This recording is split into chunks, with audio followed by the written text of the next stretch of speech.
Hola, vamos con el capítulo 16. La noche vieja pasó sin ningún incidente. Fuegos artificiales en la tele, un poco de champán de mentira del supermercado y nada más. Nos fuimos a la cama, salió el sol. Era el mismo mundo de siempre, solo que un poco más viejo. Un paso más hacia el final de los tiempos. Casi ni merecía la pena celebrarlo. Aquellos días, prácticamente lo único que hacía era vigilar al señor Crowley desde mi ventana durante el día y desde la suya durante la noche. Un día, ayudándole con los quehaceres cotidianos, robé una llave del sótano y la guardé en un diminuto agujero del forro de mi abrigo. Conocía sus horarios a la perfección y la disposición de la vivienda con todo lujo de detalles. Poco después salieron juntos a hacer la compra. Ella necesitaba víveres y él un grifo nuevo para la cocina. Y mientras estaban fuera, entré a hurtadillas por la puerta del sótano. Allí había un laberinto de cosas almacenadas y unas escaleras que llevaban hacia arriba. Ahí estaba la silla donde veía la televisión, la cama en la que dormía. Dejé una nota debajo de la almohada. Adivina quién soy. El viernes 5 de enero el padre de Max llegó por la mañana a la funeraria, limpio y examinado. Lo sacaron de la furgoneta en 3 bolsas blancas. Crowley lo había rajado y lo había partido por la mitad, y yo sabía que el FBI seguramente lo había destrozado todavía más buscando pruebas. Mi madre iba a necesitar una foto para recomponerlo. Me puse de pie en el borde de la bañera y miré por la ventana mientras Ron, el forense, y otra persona con una gorra del FBI llevaban las bolsas a la sala de embalsamamiento.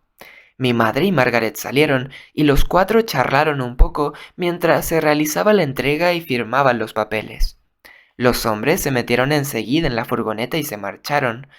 En el piso de abajo, el ventilador de embalsamar volvió a la vida con un ruido seco y cerré la ventana. Mi madre estaba subiendo las escaleras, seguramente para comer algo antes de empezar. Me retiré rápidamente a mi habitación y cerré la puerta con llave. Llevaba evitándola de forma casi patológica desde que la había amenazado la otra noche. Para mi sorpresa, las pisadas pasaron la cocina de largo, el baño, el cuarto de lavadora, incluso su propia habitación. Llegó al final del pasillo y llamó a mi puerta. John, ¿me dejas entrar? No dije nada, sino que seguí mirando por la ventana en dirección a la casa de los Crowley. Estaba en el salón, veía la luz encendida y los reflejos azules del televisor en la cortina. John, necesito hablar contigo de algo, dijo mi madre. La pipa de la paz. No me moví. La escuché suspirar y sentarse en el pasillo. Escucha, John. Sé que lo hemos pasado mal muchas veces, pero seguimos estando juntos, ¿no? Quiero decir que somos los únicos de la familia que han conseguido continuar juntos. Hasta Margaret vive sola. Sé que no somos perfectos, pero seguimos siendo una familia y no tenemos a nadie más. Me removí en la cama y aparté la mirada de la ventana para echar un vistazo a su sombra por debajo de la puerta. La cama chirrió cuando me moví. Fue prácticamente imperceptible, pero sé que ella lo había oído. Volvió a hablar. He hablado mucho con el doctor Nevling sobre lo que sientes y lo que necesitas. Preferiría hablar contigo, pero bueno, vamos a probar una cosa. Sé que es una locura, pero... Hizo una pausa. John, sé que te encanta ayudarnos a embalsamar y sé que no eres el mismo desde que te lo prohibí. El doctor Nevling opina que lo necesitas más de lo que yo pensaba. Dice que a lo mejor te sirve de ayuda. Antes estabas mucho más... Tenías más control, así que a lo mejor tienes razón. Además, eres el único... Era el único rato en el que estábamos juntos, así que he pensado... Bueno, acaba de llegar el cuerpo de Bowen. así que vamos a empezar y, si quieres, nos puedes ayudar. Abrí la puerta. Ella se levantó rápidamente y mientras se ponía en pie me di cuenta de que tenía alguna cana más de la que yo recordaba. ¿Estás segura? Pregunté. No, pero estoy dispuesta a intentarlo. Asentí. Gracias. Pero antes tienes que saber que hay normas, dijo mientras bajábamos las escaleras. Número 1, no se lo digas a nadie, a excepción quizás del Dr. Nevling, pero sobre todo no se lo cuentes a Max. Número 2, tendrás que hacer exactamente lo que te digamos, cuando te lo digamos. Número 3, llegamos a la sala de embalsamamiento y nos detuvimos justo antes de entrar. John, el cadáver está especialmente mal. Es horripilante. El señor Bowen está partido en dos por el torso y casi todo el abdomen ha desaparecido. Si notas que tienes que salir, por Dios, hazlo. Estoy intentando ayudarte, no dejarte tocado por el resto de la vida. Muéstrame que puedo confiar en ti, John, por favor. Asentí y durante un instante contempló mi cara fijamente. Su mirada era una mezcla de tristeza y determinación, y me pregunté si veía a través de mis ojos, como si fueran ventanas, si veía la oscuridad del interior y el monstruo que se agazapaba allí. Abrió la puerta y entramos. El cadáver de Roger Bowen estaba colocado en dos piezas sobre la mesa de embalsamamiento. Entre la parte superior y la inferior había un espacio de unos 12 o 15 centímetros y no se llegaban a tocar. Tenía el pecho marcado por una enorme incisión en forma de Y. Del hombro hasta el esternón. Del hombro hasta el esternón y hacia abajo desde esta parte, hacia lo que quedaba de cintura. Habían cerrado la incisión con hilo, pero lo habían dejado bastante holgado. Parecía una colcha raída. Margaret estaba en el mostrador lateral, colocando los órganos internos de la bolsa de la autopsia, preparándolos para limpiarlos con el trocar. Estaba de vuelta en casa. Las herramientas que colgaban de la pared estaban en su sitio. La bomba de embalsamar descansaba obediente sobre el mostrador. El formaldehído y las hileras de productos químicos de colores chillones daban un aspecto festivo a la sala. Sentí cómo volvían los antiguos patrones. Limpiar, desinfectar, coser y sellar. El cuerpo tenía el rostro amoratado y la mandíbula rota, pero la reconstruimos con masilla y le cambiamos el color con maquillaje. Mientras trabajábamos, pensé en el señor Crowley, en que después de matar al padre de Max, se había desplomado en mitad de la calle. Había intentado llegar demasiado lejos. Había esperado hasta el último momento antes de matar. Lo cierto es que tenía sentido. Si dejaba que pasara el tiempo entre los asesinatos, sería más difícil de rastrear y también permitiría que la gente se calmara un poco y volviera a dejar de tomar precauciones. Sin embargo, aquella vez había estado a punto de dejar pasar demasiado tiempo porque a duras penas había conseguido sustituir el órgano dañado y regenerarse.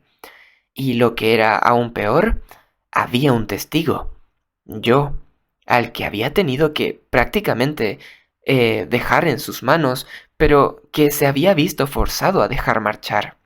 Me pareció que era una debilidad que podía explotar, pero ¿cómo? Siempre podía utilizar el miedo.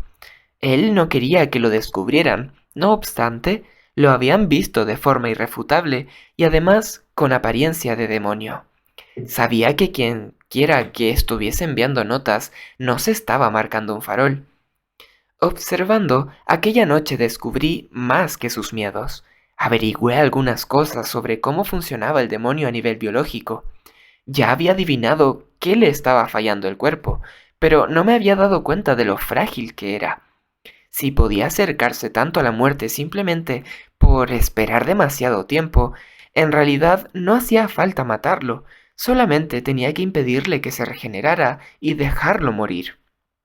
Una raja en el vientre, una bala en el hombro, esas eran heridas que él mismo podía curar en segundos, pero por algún motivo los órganos internos eran otro asunto.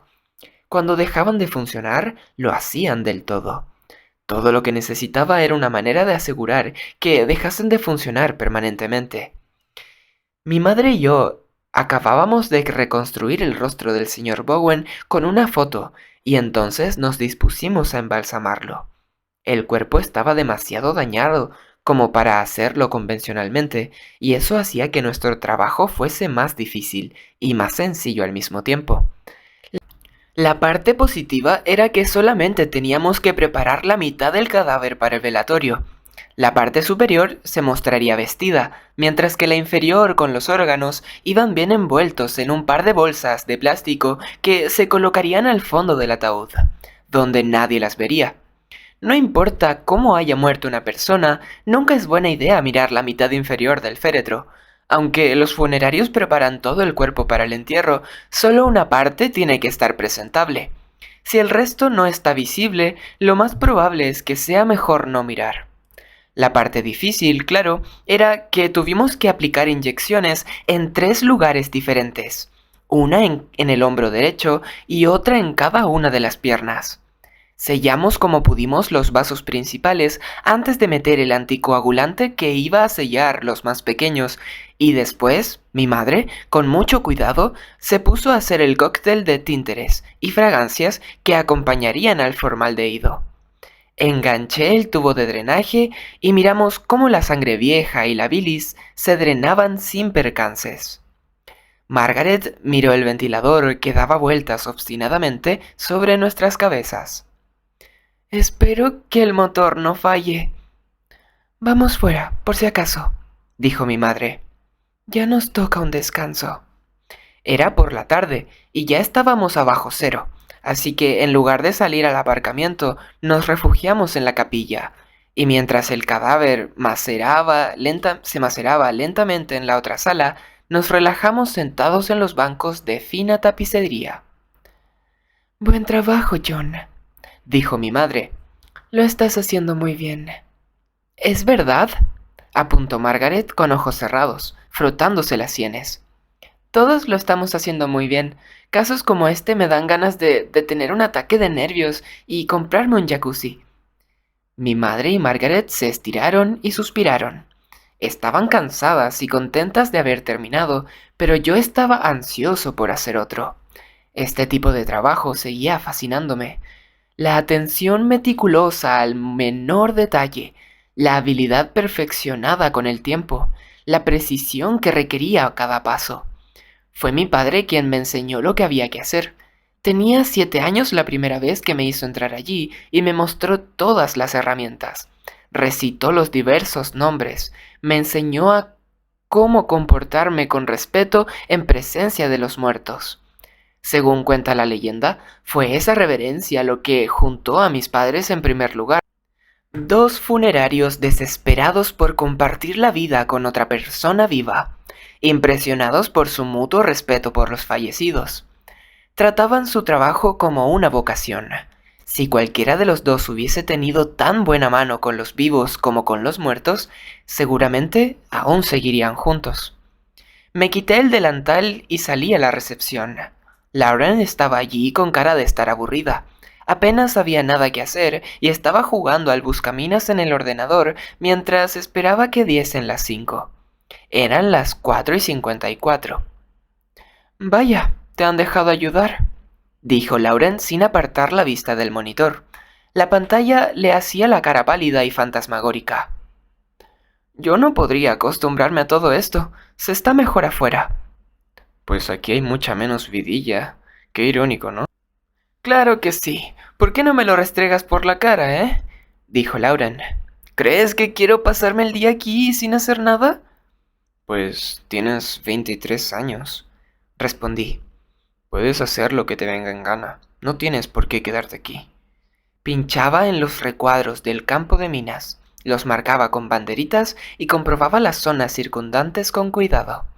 Tocó la casilla equivocada y la pantalla estalló. No tienes ni idea de lo que tienes aquí, dijo por fin. Mamá puede ser un poco bruja a veces, pero nos quiere, ¿sabes? Te quiere. Que no se te olvide. Miré por la ventana. Fuera estaba oscureciendo y la casa del señor Crowley estaba agazapada en la nieve, amenazante. No importa si me quiere o no, respondí por fin. Hacemos lo mismo de siempre y nos las arreglamos. Lauren se volvió hacia mí. Que nos quiera es lo único que importa. Yo casi ni soporto estar con ella, pero es simplemente porque se esfuerza demasiado en querernos, en hacer que sigamos juntos y en rellenar los huecos y esas cosas. Me costó mucho tiempo darme cuenta de eso. Una ráfaga de aire pasó frente a la ventana y presionó el cristal. A través de las fisuras de la puerta principal se oyó aullar el viento. ¿Y papá qué? Pregunté. Lauren hizo una pausa. Creo que mamá te quiere lo suficiente como para cubrir la parte que le corresponde a él. Hizo una pausa. Y yo también. Eran las 5 de la tarde y se puso en pie. Me pregunté qué hora era donde quiera que estuviese mi padre. Oye, John, ¿por qué no vienes a casa un día? Podemos jugar a las cartas o ver una peli, ¿no? ¿Qué te parece? Sí, claro. Un día de estos. Nos vemos, John. Apagó el ordenador, se puso la parca y salió a la calle con todo aquel viento. Una corriente gélida se abrió paso a través del quicio de la puerta y tuvo que esforzarse para cerrarla. Subí al piso de arriba pensando en lo que había dicho. El amor podía fortalecerte, pero también podía ser un punto débil. Era la debilidad del demonio. Y yo sabía ya cómo aprovecharme de ella. Cogí el iPod de mi cuarto, que seguía sin estrenar desde que lo tiré al suelo en Navidad. Me monté en la bici y fui a Radio Shack, la tienda de electrónica. Aquel regalo de mierda de papá me iba a servir de algo después de todo. Cuando, cuando empecé a acechar al señor Crowley, buscaba un punto débil. En aquel momento ya tenía 3, y entre ellos formaban una oportunidad.